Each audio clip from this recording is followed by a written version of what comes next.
यीशु मसीह के मधुर नाम में एक बार फिर आप सबका स्वागत है।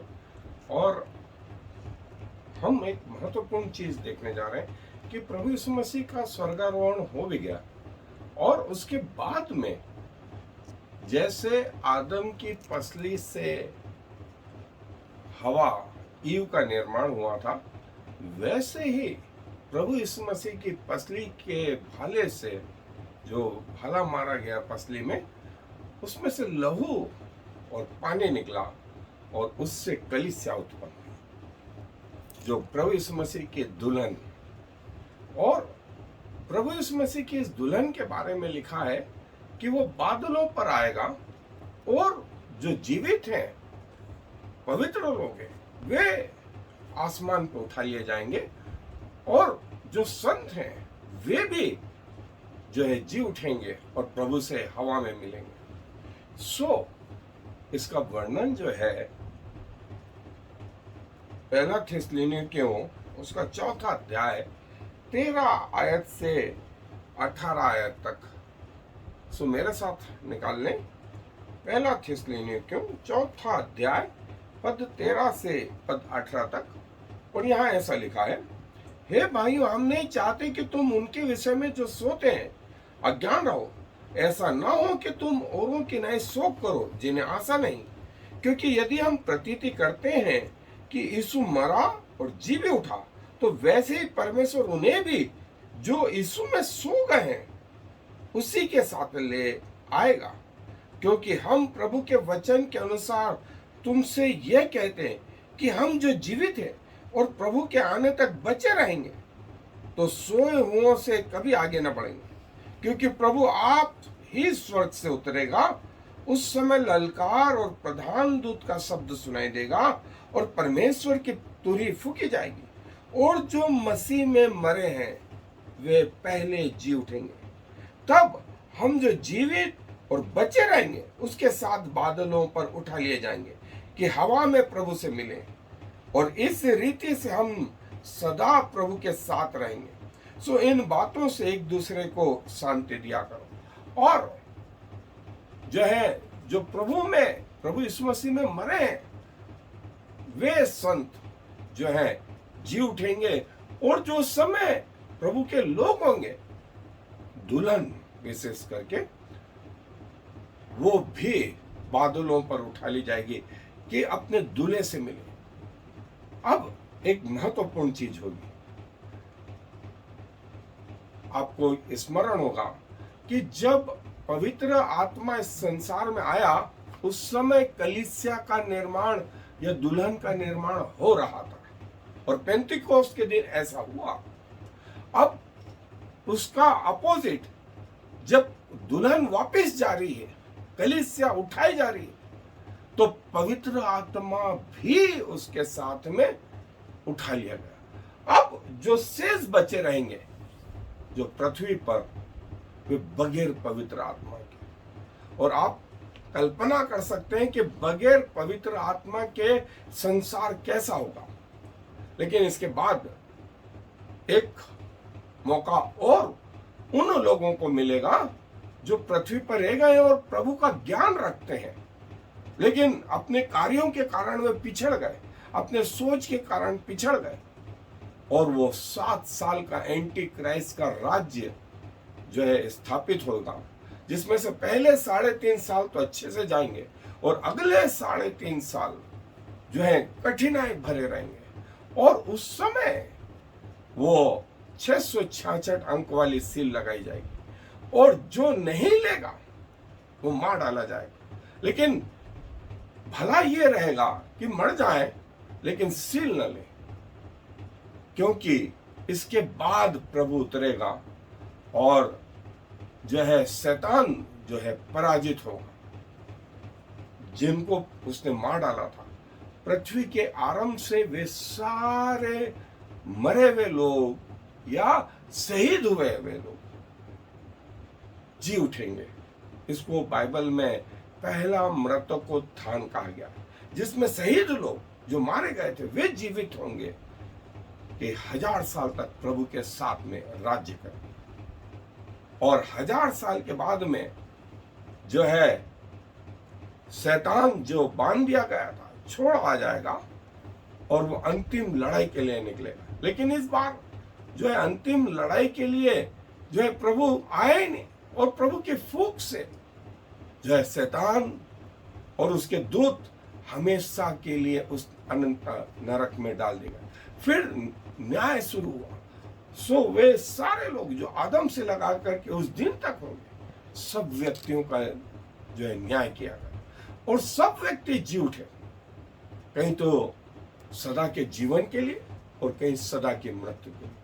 ये द्वितीय मृत्यु है। पहली मृत्यु जो पृथ्वी पर हो गई थी, और द्वितीय मृत्यु अर्थात नरक में जाना। सो हम जो है आज पहला अध्ययन कर रहे हैं, और इसमें भी मैं आपको दो फर्क बताऊं, रिजरेक्शन और रैप्चर। रिजरेक्शन या पुनरुत्थान जो है वो मरे हुए जी उठे हैं, उसको बोलते हैं पुनरुत्थान, रिजरेक्शन, जैसा हमारे प्रभु यीशु मसीह का हुआ। लेकिन रैप्चर, जिन्होंने मृत्यु नहीं देखी और वे जीवित ही उठा लिए गए, जैसे हनोक, जैसे एलिया, ये रैप्चर वाले लोग हैं, ये रैप्चर वाले लोग। सो जैसा हमने देखा कि प्रभु यीशु मसीह के जो है स्वर्गारोहण के बाद जो है कलीसिया में, जो है आरंभिक कलीसिया में ये संदेश आया कि वे जो प्रभु यीशु मसीह में मर गए हैं, वे संत लोग पुनः जीवित होंगे और प्रभु के साथ जो है हमेशा का जीवन जिएंगे, और ऐसों पर दूसरी मृत्यु का कोई अधिकार नहीं। और दूसरी मृत्यु क्या होती है ये भी हम देखेंगे आगे।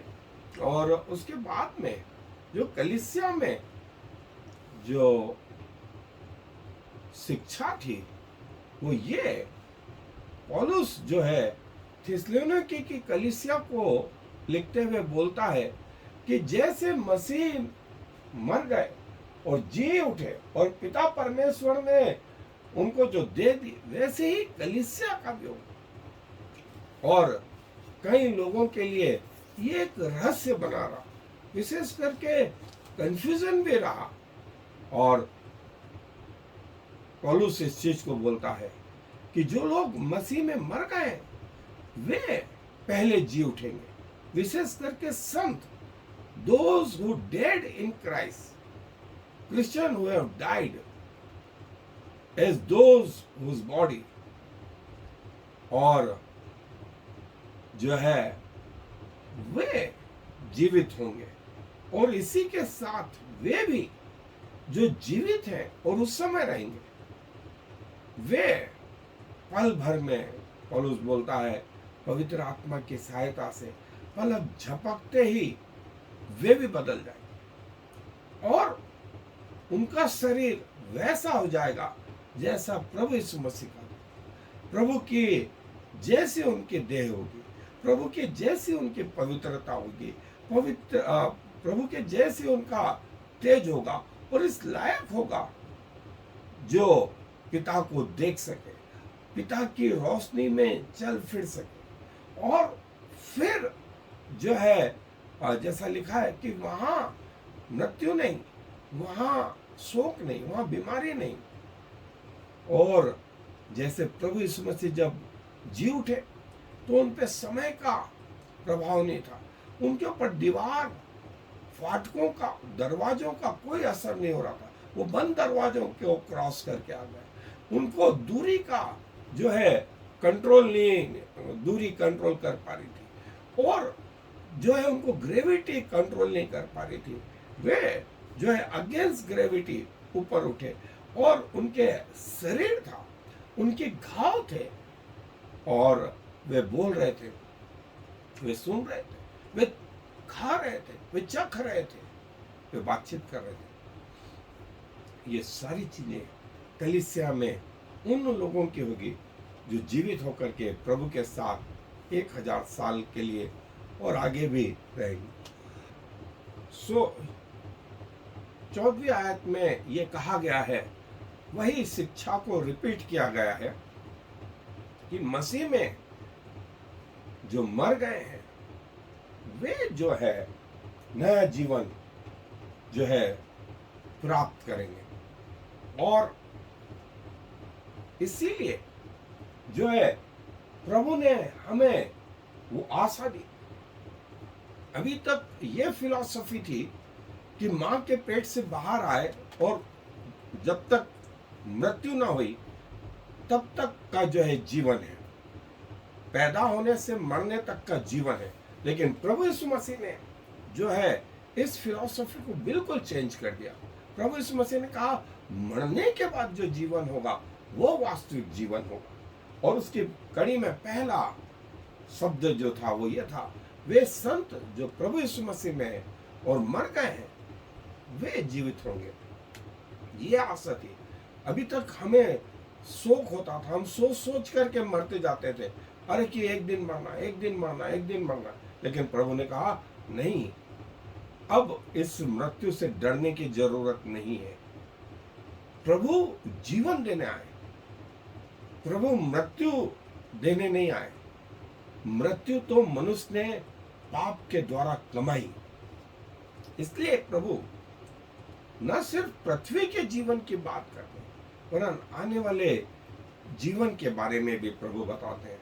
और पौलुस उन आरंभिक मसीहों को जो है ये शिक्षा देते हैं कि मत डरो, प्रभु का जैसा पुनरुत्थान हुआ वैसा ही हमारा भी होगा।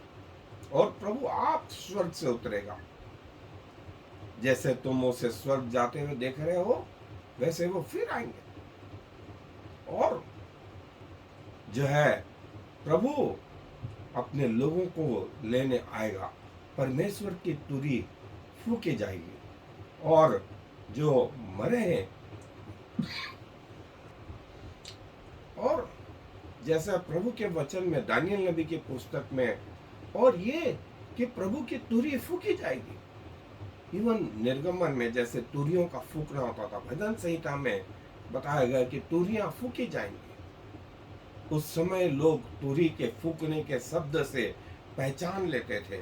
अलग अलग तरीके से तुरी फूकी जाती थी और हर तरीका अपने आप में एक संदेश लिए हुए था। सो वैसे ही प्रभु यीशु मसीह के आगमन पर स्वर्ग से परमेश्वर की तुरी फूकी जाएगी और ये पलक झपकते ही होगा। और फिर पौलुस बोलता है हम जो जीवित हैं, सबसे पहले तो बोलता है जो संत हैं वे जीवित होंगे, लेकिन जो जीवित हैं और बचे रहेंगे वे बादलों पर उठाए जाएंगे। और ये पलक झपकते होगा, ये पलक झपक मिनटों में हो जाएगा और ये लोग परिवर्तित होकर बादलों में प्रभु के साथ मिलेंगे। एक आत्मा होंगे, आत्मा होंगे जैसे जो है। और यही एक आत्मा जो है वास्तव में ब्याह का सही दर्शन है, सही मीनिंग है। और कलीसिया अपने दूल्हे से इस रीति से जो है एक आत्मा होकर के मिलेगी।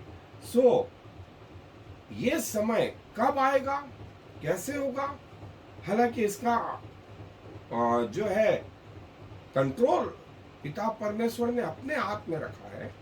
न स्वर्गदूत जानते हैं, न पुत्र जानता है, लेकिन स्वयं पिता जानते हैं। और पिता ने जो चिन्ह दिए कि जब तुम इन चिन्हों को देखो तो समझ जाना कि मेरा आना निकट है। और मैं आपको दोस्तों बताऊं कि सारे चिन्ह पूरे हो गए।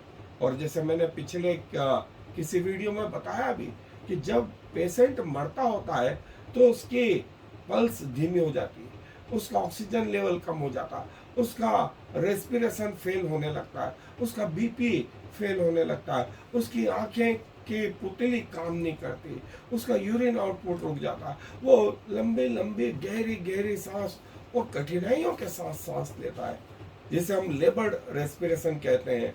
और बोलते हैं गास्पिंग अवस्था आ गई, सांस उखड़ने लगी। सो ये मालूम पड़ जाता है कि मरीज मरने वाला, लेकिन कब मरेगा, कौन से मिनट में मरेगा, कितने सेकंड होंगे, ये नहीं बता सकते, लेकिन ये बोल सकते हैं कि शायद आज की रात नहीं देखेगा, कल का दिन नहीं देखेगा, इस वर्ष को नहीं देखेगा, आने वाले 5 वर्ष में मरेगा, आने वाले 10 वर्ष में मरेगा। बिल्कुल ये अवस्था पृथ्वी की और ये चिन्हों की हो गई। इन चिन्हों को देख करके ऐसा लगता है कि प्रभु आज आ जाएंगे, कल आ जाएंगे। सो हमें चाहिए कि हम तैयारी रहे इस रीति से कि प्रभु आज ही आ रहा है, प्रभु शायद अगले 100 साल भी नहीं आए। इसलिए जो है प्लानिंग ऐसी हो कि अगले 100 साल तक प्रभु नहीं आ रहा, लेकिन तैयारी ऐसी रहे कि प्रभु आज ही आ रहा है। और ये वो प्रभु का आना कि जो मरे हुए वे पहले संत लोग जो आदम से लगा करके उस दिन तक होंगे वे जीवित होंगे। और मैंने आपको फर्क बताया, रिजरेक्शन एंड रैप्चर, ये दो महत्वपूर्ण शब्द है। और इस रीति से एक दूसरे को सांत्वना दिया करो कि मौत तुम्हारा कुछ नहीं बिगाड़ सकती। सो इस रीति से एक दूसरे को सांत्वना दिया। और जैसा मैंने बताया, रैप्चर मतलब जिन लोगों ने मृत्यु नहीं देखी वे लोग जो है जीवित हो गए, और संत लोग जो आदम से लगा करके प्रभु यीशु मसीह के आने तक रहे वे जीवित हो गए। सो रैप्चर और रिजरेक्शन में ये बड़ा फर्क, जो मरे हुए जी उठे, पहला मृतकोत्थान जो है इसको कहा गया। और रैप्चर जो जीवित पलक झपकते ही आसमान में चले गए। इससे हमें एक आस आ गई। अभी तक जो मृत्यु का डर था वो डर जाता रहा कि अब मृत्यु प्रभु का कुछ नहीं बिगाड़ सकी और प्रभु के लोगों का भी कुछ नहीं बिगाड़ सकी। और प्रभु ने मृत्यु का खुल्लम खुल्ला उस क्रूज पर तमाशा बना दिया। ऐसा कुरिन्थियों की पत्री में पौलुस बोलते हैं। और इसके द्वारा हमें एक दूसरे को साहस, एक दूसरे को कंफर्ट, एक दूसरे को आशा, और ये सारे विश्व में होगा। प्रभु की तुरही फूकी जाएगी और वो बादलों के साथ आएगा, और संत लोग जो है जो मर गए हैं वे जीवित होंगे, और जो जीवित है वे परिवर्तित हो जाएंगे कि बादलों पर प्रभु के साथ मिले, बादलों पर प्रभु के साथ मिले। और जहां जहां प्रभु जाएगा वहां वहां ये लोग। और इसके बाद मैंने एक और महत्वपूर्ण चीज बताई कि जैसे कलीसिया उठा ली जाएगी उसके साथ पवित्र आत्मा भी चला जाएगा।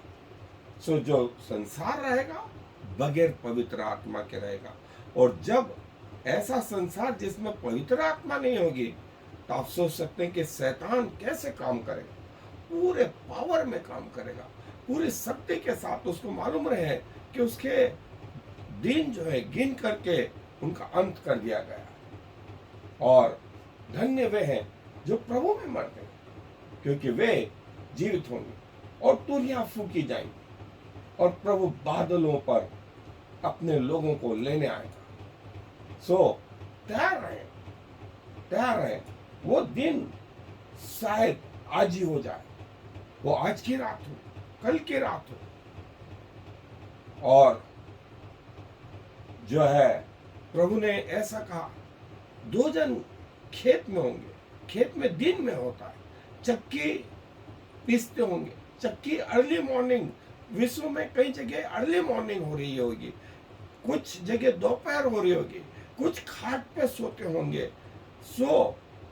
कई जगह रात हो रही होगी। और देखिए प्रभु ने टाइमिंग को किस अच्छी रीति से समझाया कि जब प्रभु आएंगे तो ऐसा क्षण होगा, पृथ्वी के विभिन्न क्षेत्रों में अलग अलग समय हो रहा होगा, और जो है वे सब प्रभु के साथ में जो है बादलों पर उठाए जाएंगे।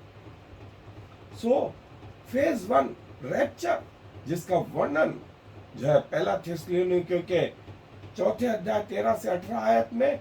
और फेज 2 जब प्रभु राज्य करने के लिए आएंगे 1000 वर्ष का, जो हम बाद में देखेंगे कि ये पहला पुनरुत्थान उन लोगों का जो शहीद हुए, मार्टर हुए। हम इसको बाद में देखेंगे, लेकिन आज हम देख रहे हैं कलीसिया का जो है उठाया जाना। और जो संत लोग हैं वे उठाए जाएंगे कि हवा में प्रभु से मिले। ये पल झपकते ही होगा, पलक झपकते ही होगा। और रैप्चर, जैसा मैंने बताया कि बाइबल बताती है कि लोग, संत लोग जो है, वे लोग जो जीवित रहेंगे, वे उस जो है 7 साल के क्लेश काल के पहले जो शैतान का राज्य होगा, उसके पहले एंटी क्राइस्ट का राज्य होगा, उसके पहले उठाए जाएंगे। इसलिए ये विपत्तियां नहीं देखी जिसका वर्णन प्रकाशित वाक्य में है। ये एक महत्वपूर्ण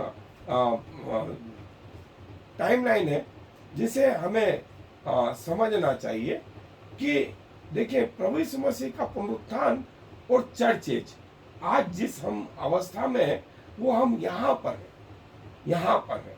और रैप्चर किसी भी दिन होगा, किसी भी दिन, जिसका वर्णन पहला थिस्सलुनीके के 4 अध्याय में आया, वो किसी भी दिन होगा यहाँ पर। और फिर उसके बाद ये 7 साल का काल, जिसका वर्णन 70वें सप्ताह के विषय में दानियल नबी के पुस्तक और कोई अन्य पुस्तकों में बताया गया। ये 7 साल के क्लेश काल के बाद में मसीह द्वितीय आगमन, उनका द्वितीय आगमन होगा, द्वितीय आगमन। और इस बार शैतान 1000 साल के लिए पकड़ के बांध दिया जाए और प्रभु का राज्य स्थापित होगा इस पृथ्वी पर, जिसको मिलेनियम किंगडम बोलते। और 1000 साल बाद जब वो छोड़ दिया जाएगा तो वो अंतिम युद्ध के लिए तैयार होगा।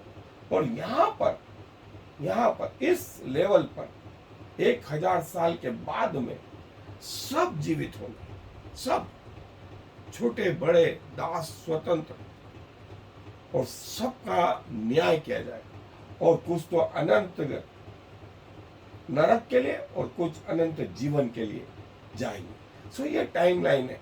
आप इसको चाहे तो नोट करके जो है अपने वीडियो को रोक करके लिख सकते हैं, इसकी कॉपी कर सकते हैं, अपनी बाइबलों में संभाल करके रख सकते हैं।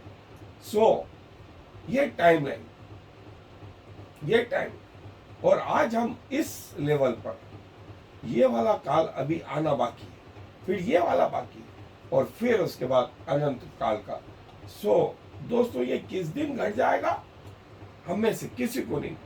जो जीवित है तो पल भर में, पलक झपकते ही तुरही फूकी जाएगी, इनके शरीर चेंज होंगे। ये अगेंस्ट ग्रेविटी जहां होंगे, कहीं दिन हो रहा होगा, कहीं रात हो रही होगी, कहीं अर्ली मॉर्निंग हो रही होगी, कहीं लेट नाइट हो रही होगी, और ये बादलों में, मतलब सैटेलाइट से देखने पे मालूम पड़ेगा कि पृथ्वी पर ये घटना हर क्षेत्र में हो रही है, और लोग प्रभु से बादलों पर मिल रहे हैं।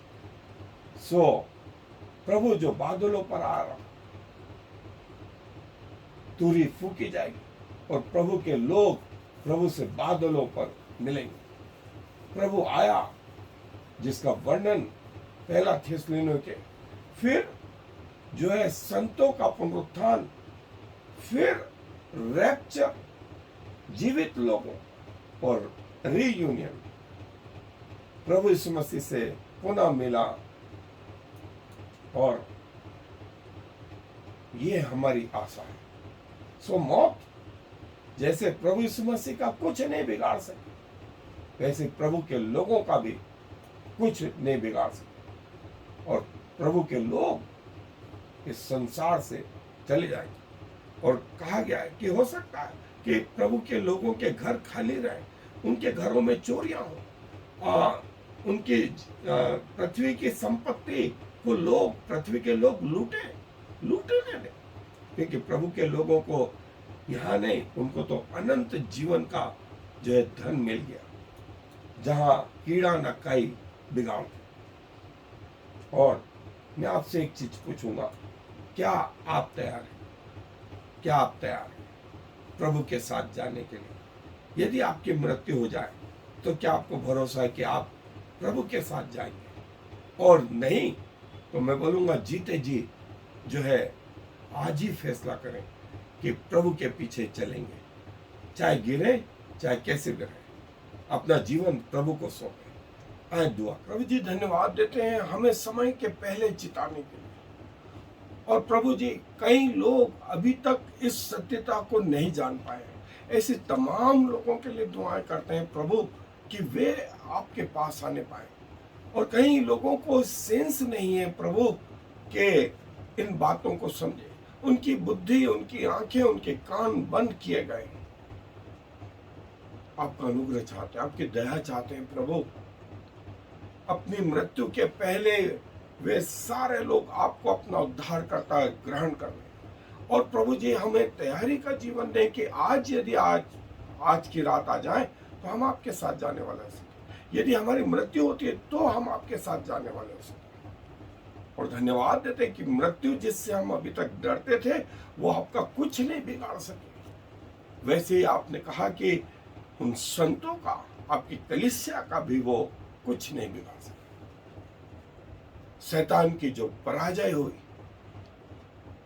हम उसके लिए धन्यवाद देते हैं और चाहते हैं कि आगे का जीवन प्रभु आपकी महिमा के लिए उपयोग मिला है। चाहे हम जिए चाहे हम मरे, हम आपके कहलाने वाले हैं। सारा आदर आपको देते हुए इस विनती को प्रभु यीशु मसीह के नाम से मांगते हैं, आमीन और फिर आमीन। Shema Yisrael Yahweh Eloheinu Yahweh Echad. Hear, O Israel, the Lord is our God, the Lord alone.